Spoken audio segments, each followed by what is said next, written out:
Okay, today we're going to be looking at the so-called MidJourney killer. Well, it's Adobe Firefly, which is Adobe's sort of commercial venture into AI art. And it's at very early stages, but I've managed to get access to it. They've given me access to it, the fools.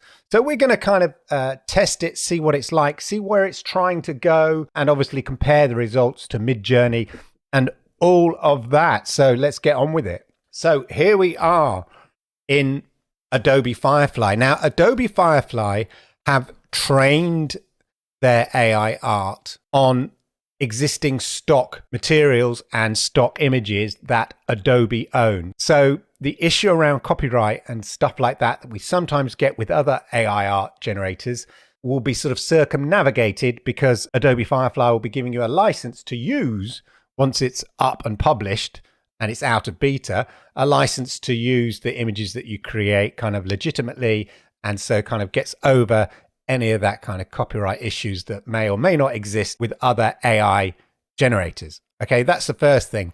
A couple of things at the moment they have here is text to image, which is very straightforward. It's what we're used to and stuff like that. Text effects. Text is a big problem with AI art, and this is specifically how to kind of decorate your text with various imagery and stuff like that. And coming soon here, recolor vectors, create unique variations of your artwork from a detailed description. And you can already see, we look at here, we've got some kind of fine inspiration, and for all intensive purposes, it's looking very, I'd say, MidJourney 4, MidJourney version 4. Obviously, the lettering stuff is really quite cool. I mean, this is really aimed at graphic designers. And when we'll come to other areas that Adobe Firefly is looking to get into, which is mind-blowing, not available yet, but they're working on it, and we'll take a look at that. I think you'll be very excited. But I would say it's MidJourney version 3, version 4 level. That's not a bad photograph image there. This is not too bad. So as you can see, not bad. Obviously, these are the prime examples that they're showing us, okay? So we're going to test it ourselves. Okay, so before we dive into what we get access to in the beta, let's have a look at what they've already doing. So obviously, text to image, that's what we all know about. But this stuff is really cool coming up here. So look, you can select part of the picture. So basically selected the shirt there. And then look at this. Red jacket. Boom. But it goes beyond that. You can actually also change the way the face looks using the AI to recognize parts of the face and stuff like that. Give him a smile. I don't know, maybe you've got a wedding photograph and you've got a miserable person in the picture. Probably the groom. No, joking. And you can make them smile and stuff like that. So really aimed at graphic designers and stuff like that. But once you've created your images, you can then kind of, alter the kind of the sunlight, the effects and stuff like that. So the ability to bring in your own images, that's the key thing. And then here, another tool they've got, 3D to image.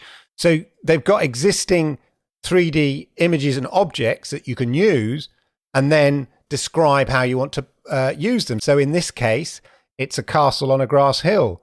They've picked the model of a castle and then said, put it on a grass hill or make it into a cake. Or here we are, existing templates that you've already got. So you want a birthday card template in this case, or maybe a poster template, something like that. I mean, ideally a YouTube thumbnail, that would be kind of cool, wouldn't it? And you just basically describe what you want. So in this case, text to template, they're using the birthday card template and they're just saying, it's her 6th birthday. And it automatically generates birthday cards. Conversational editing. So again, taking an existing picture of a little doggy here, put him in a Santa outfit, put him in front of a ginger house. You can see the real potential here for graphic designers. Here you can select a vector image, so a specific image in the picture, and then move it. Look at that. Combine photographs, you can mash them up and create vivid images like this. Take 3 or 4 photographs, mash them up. Color reference for image generation. All these things, they're not available yet, but these are things that Adobe are working on here. So upscaling, we know, obviously here's an example. Look at that upscaling. Incredible, incredible detail. And no doubt they'll roll some of these tools into their existing applications like Adobe Photoshop and stuff like that, Adobe Illustrator. So it'll be interesting to see what the pricing is and all of that. But anyway, let's try out what we do have access to and try out the text to image. So down here, and you'll see the user interface is very different. And obviously, you know, it's geared at the kind of general user. It's much more user friendly in its kind of layout and stuff like that. And I'm sure it'll adapt. So what I'm going to do is going to go here. I'm going to take the prompt because I think the prompts work in a slightly different way. I'm going to take part of this prompt that I did on MidJourney. I'm going to put it in here. Now, the reason I'm taking part of the prompt is that this is specifically with Niji5. So it has a kind of anime output. The Niji5 part of MidJourney is trained specifically to generate anime manga type images. So I'm not including that. And then some of these other things, like the artists and stuff, I'm not necessarily going to use because you can choose the style. You'll see what I mean in Adobe Firefly. So here we are. We just put it down here. And you just put the description down here. So beautiful Japanese woman is laying down wearing a set in the style of black and white intimacy, whiplash curves, webcam. Don't know what that is. Light-hearted optical. We'll just go see what it says. Now, so it goes away and generates that down, and it's chosen art style here. So you can see down here, and then at the side behind my head, if I just move my head a minute, there we are. I can check whether I want it landscape, and it instantly changes to landscape. That's really useful. I say instantly. it takes a while, but as you can see, it's a bit hit and miss. How would I rate this result? I'm afraid it's a thumbs down. Bit distorted, that one. This is not too bad. This is quite nice. I quite like that. Closely matches. We'll put that there. As I say, you can choose whether you want it in landscape, portrait, square, widescreen. Let's go widescreen, see if you get more of the lady in question. And this, as I say, this currently is in the art style as well. Takes a little bit of time. I've noticed on a few, when I've generated photographs, there's sort of skin discoloration and stuff, or spots or sort of skin issues, which is really weird. I mean, what is going on here? And is that a nip? That's very avant-garde. Yeah. I don't know what is going on here. I'm sorry. That's getting a no. Distorted results. Submit that. Anyway, let's try in the photo zone. I may have put... Okay, no, I didn't put art. So let's try photo. Again, it's interesting. I don't know what's going on with that's disturbing. The image, the pose, it's not too bad. And also the thing you've got is you've got the options down here. It's just really nicely laid out. That's what I really like about it. Plus you can choose some popular styles down here. So let's go synthwave. We'll go graphic and synthwave. Then you can pick the color tone. Okay, let's see what comes up with this. But as you can see, I'd say it's sort of MidJourney 3, MidJourney 4. What is going on there? Okay. I mean, interesting. You know, it's definitely that graphic style. I'm going to go back to the photo here. Let's look at the color and tone. So you can have warm tones, cool, vibrant. Let's go vibrant color. I did say black and white. She looks vulnerable. Again, they're not bad, but like it's just not quite there. Like when you compare it to the standards that you're getting with Discord, in fact, why don't we go back to Discord and put in what I've put in back into Discord without the added bits. And I'm going to put specifically photograph. Beautiful, right? Okay. So as I say, the layout's really nice sort of options and variations. Lighting, we can have dramatic lighting, composition. Let's go shot from above. So you can change the variations, and you can see at the bottom of the screen here, it's got those different things. So let's just generate that, see what happens. I mean, look, what's happening here? And again, here, look, like just the skin texture it's very bony hands there. She looks like she doesn't want to be photographed. These are not real people, so don't worry. Nobody was hurt or damaged or intimidated in the making of these photos because they're not real people. It's AI. But look, disturbing. So it's not quite there. I'm sorry, Adobe Flight, you're not quite there. I think it requires a few goes, a few variations and stuff like that. Meanwhile, over at Discord, I mean, hello, that to that. Yeah. Let's find the one that's probably, see, look, in her eye, there's something in her lip. The lip is not complete. This one, apart from this, what's going on here. So that, compared to that, that is how good MidJourney is. I mean, look at the quality there. And then we cut back to Firefly. It's completely, completely different. But what I like about Firefly is, no, they haven't quite got the image generation up there. I mean, MidJourney is so good compared to other AI art. I remember first testing AI art months ago and thinking, well, yeah, all right, but it's a bit inaccurate or things are out of place and stuff like that. But now the photo quality on MidJourney, amazing. I mean, look at those. Really nice images. Not quite, actually, I don't know quite what's going on here, in fairness. Not all perfect. What is this meant to be? They've got the limbs sort of all flailing about there. But this one, not bad. This one, lovely. And this one, yeah, the limbs all seem in place. Just here, the limbs seem a bit loopy. But these three here, for the first sort of go, using same prompt effectively as here, very different results.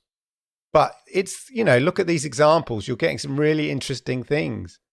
Okay, let's try this. So this is an existing prompt. Let's take this. Okay, and again, do the same. Make it photo. So as you can see there, interesting. Put it in quite a humanoid pose, quite a human pose. Obviously, it's a dog playing a guitar. Yes. But it'd be interesting to see how MidJourney copes with it. Okay, so it's MidJourney's attempt at a dog. And again, look, photo quality, absolutely. I think you'd have to work on the prompt to get it to play the guitar. No guitar here, not I could see. I mean, photo-wise, I don't know what's happening here with this guitar. This dog lead is like a guitar dog lead. And he's just contemplating playing his guitar.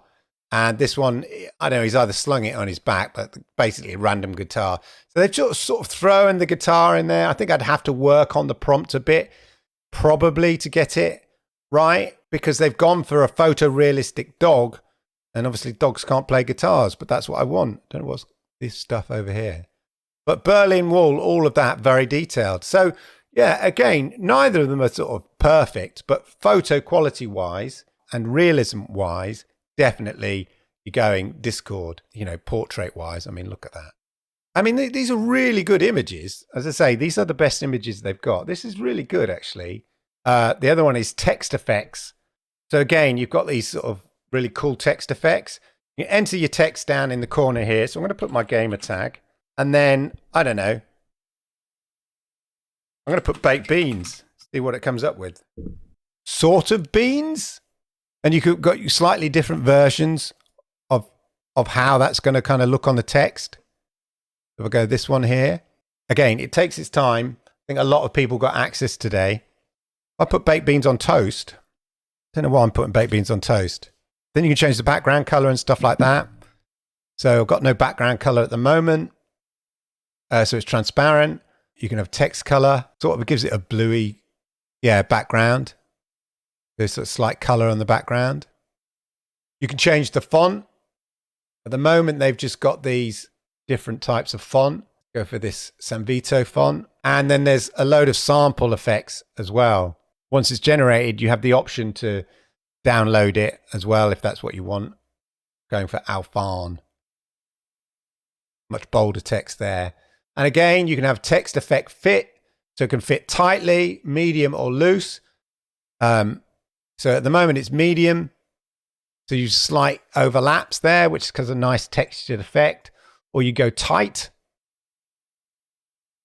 I'm so impatient waiting for this to kick in. Yeah, so it's much tighter to the lettering, or loose. And see here, it sort of overlaps the text a bit more. Yeah, you can see, look, it's spilling off, which is quite a nice effect. If you like it, you can just say, yeah, I'll download it. And again, this is the important thing here. Adobe is committed to promoting transparency around content generated with AI tools like Adobe Firefly. Content credentials will be included. So any kind of notion that you're infringing somebody's copyright or something like that is covered. Basically, the content credentials with all AI generated content, plus they let people know that it's been generated with AI art. And there you go. You see, the transparency, there it is. Downloaded as transparency. And in there, you've got the little indicator in the corner for the moment saying image created by Adobe Firefly to beta.